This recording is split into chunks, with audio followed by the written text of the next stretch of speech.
Okay, this may be the ramblings of a madman, right? But I just woke up from crazy ass dream, nigga, and I was texting my friends about it, and then they asked me if I would do a story time. So I told them in the group message what happened, but I left out some details, so I'm hopping on to record this. Okay, so like I said, this may be the ramblings of a sick man on his deathbed, but we'll see. I've had a recurring dream for like the past 4 nights where um as we're riding in the car, and the driver is different every time. I don't think it's ever been my mom as the driver, but it's been like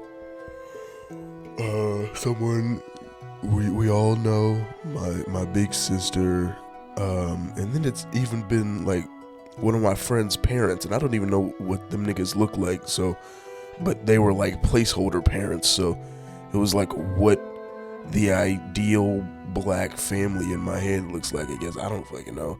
Just some big, kind of buff, slightly overweight, but mostly like buff and jacked black guy with a long beard and a bald head. I didn't really like get a good look at the mother because I didn't really picture her up, but you know, she was black. Anyway, I guess I should take you from the beginning, right? My sister keeps jumping out of the car. I'll be riding, I'll be looking at her, and then I'll look straight for like a couple seconds, and she'll jump out the fucking car.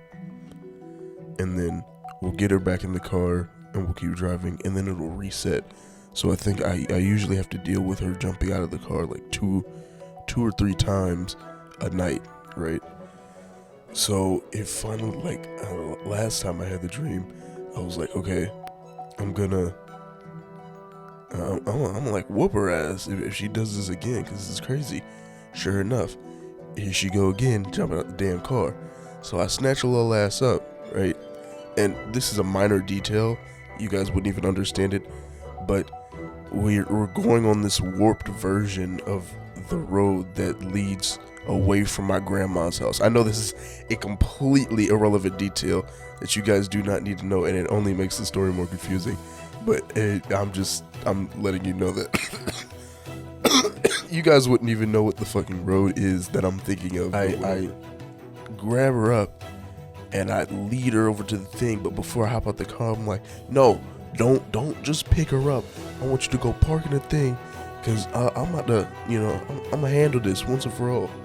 So I snatch her little ass up. We're standing in front of Target, and I'm like grilling her. I'm like, why the fuck stop? I'm like, well, first I'm like spanking her. I'm like, what the fuck is going on? Then I'm like hitting her arm because I'm not making any effective damage with the spanks. I'm gonna be honest. In my head, I was like, damn, nigga, I feel weak as shit. Why? And it was like kind of, I was also feeling kind of weird because it's like, why don't, you know what I'm saying? Like, I don't like the idea of spanking kids on the ass. It fucking feels weird. That's like some white people shit, Like, if you're gonna do it, you gotta do it with a weapon of your choice, like a belt or, like a hanger or an elastic jump rope. I'm speaking from experience. Fuck you. Yeah, so I switch my method and I start like hitting her arm, because that's more of an effective place. But it's like little, it's like pops. It's not like, it's more like, yeah, like shit like that. Anyway, I'm like, oh, stop hitting me, and I'm like, why are you jumping out of cars? He was like, cause I can't feel my back. I was like, what? What do you mean? What does that mean? And she's like, well, I can feel my back at night, cause when I I can't feel my back anymore, but I can feel it at night, cause I'm like a boy. I'm like, what?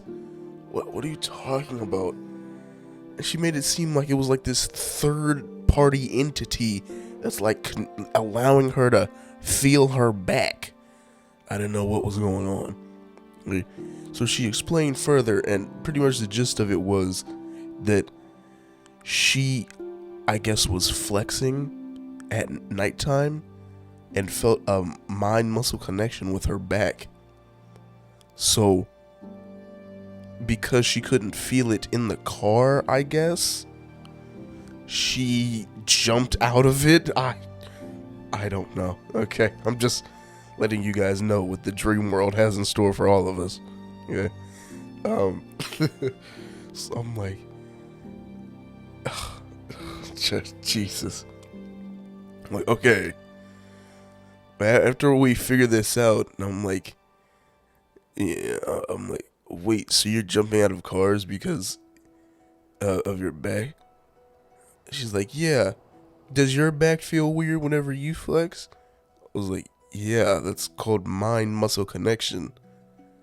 And she's like, yeah, mind muscle connection because like she had thought about this, but she didn't have the answers, so she was damn near committing suicide on the fucking highway or on a highway like road. I'm telling you, it was a warped version of the road because it had like the little highway metal sidebars.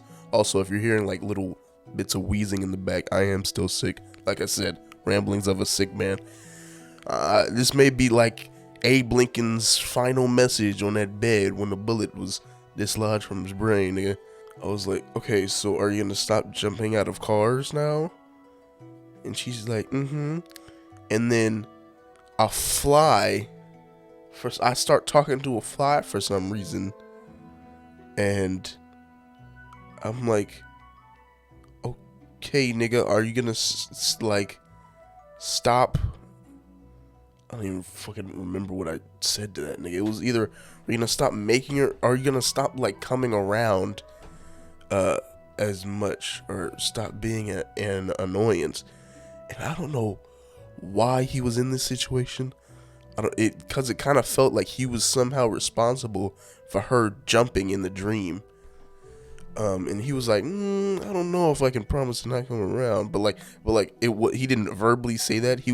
I asked him, "Are you gonna stop coming around and being a nuisance?" And he just said, So I was like, okay, we'll take preventative measures, and we'll see how that goes, or some shit like that. But this is where it gets a little wonky and weird, because I was drifting out of my sleep, or I was coming out of my sleep as I was saying this.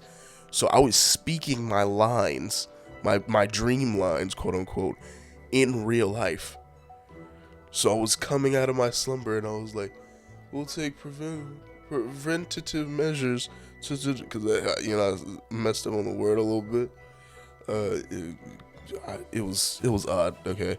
But then I like went back to sleep, and it wasn't like a, oh shit, what the fuck was that?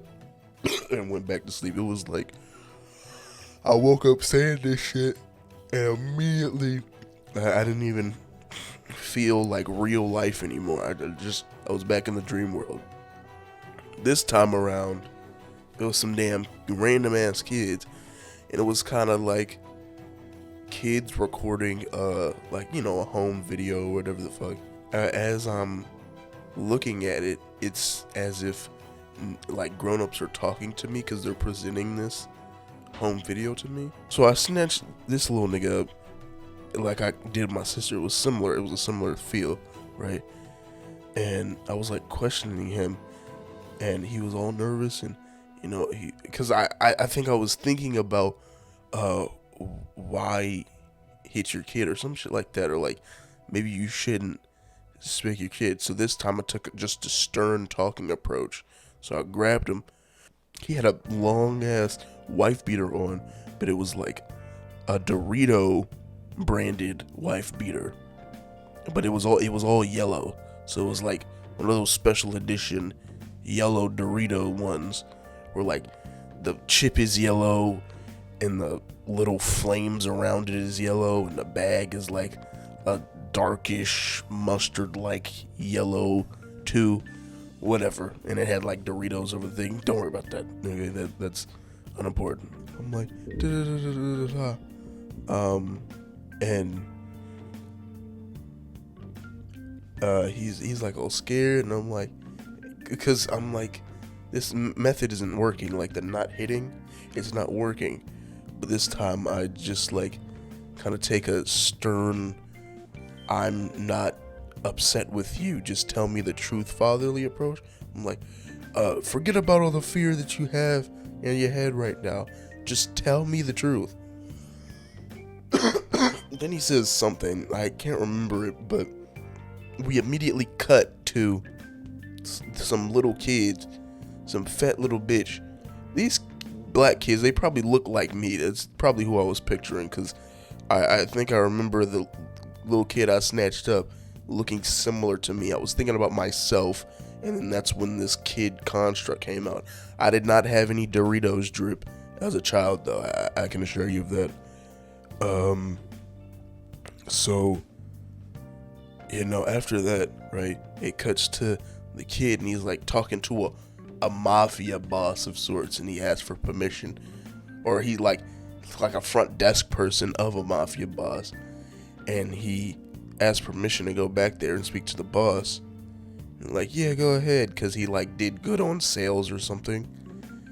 So he walks back there, and it was like kind of a cotton curtain, like one of those make-believe ones. So it was like, this shit was made out of paper with cotton balls, like the thing, but it like CGI or the green screen effect opened and closed. Anyway, so he slips in there, and it's Snoop Dogg, right?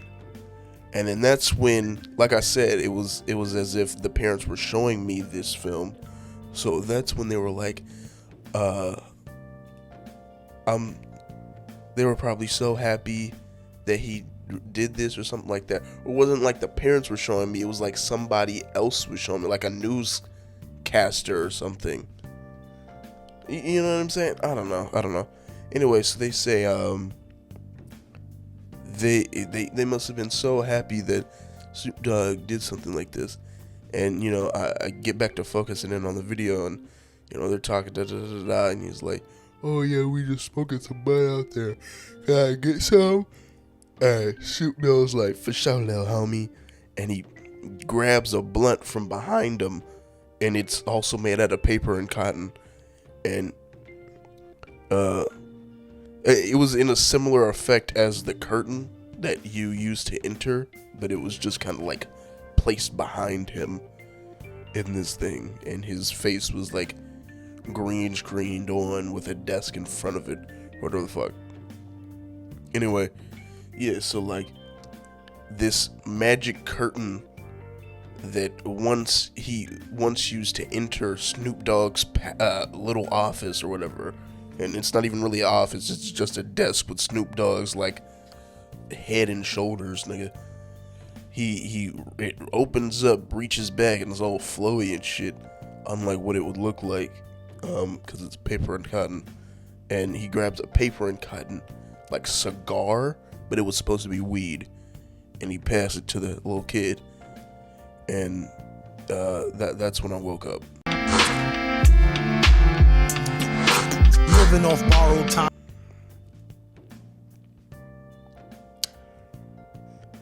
15 minutes of your life listening to me ramble. It's a good video though. I'll see you guys in the next one. Living off borrowed time, the clock tick faster.